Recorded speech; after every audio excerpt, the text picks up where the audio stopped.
किसी ने बिहार में चुनावी तैयारियों का दिया ब्यौरा। ईवीएम पर उम्मीदवारों के कलर फोटो होंगे। हर बूथ पर होंगे अब 1200 वोटर। मंगलवार को आ सकती है तारीख।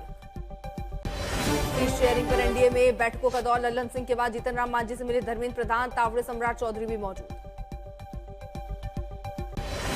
पाकिस्तान को लेकर संघ प्रमुख मोहन भागवत का बड़ा बयान। कहा, विभाजन के वक्त किसी ने हमारे घर के एक कमरे पर किया कब्जा। कल इसे लेना है वापस। हमें याद रखना है अविभाजित भारत। रफ से मौत से हड़कंप। एमपी राजस्थान में 19 बच्चों की मौत। छिंदवाड़ा में डॉक्टर गिरफ्तार। कंपनी पर एफआईआर। राज्यों के मुख्य सचिवों के साथ हेल्थ सेक्रेटरी की बैठक।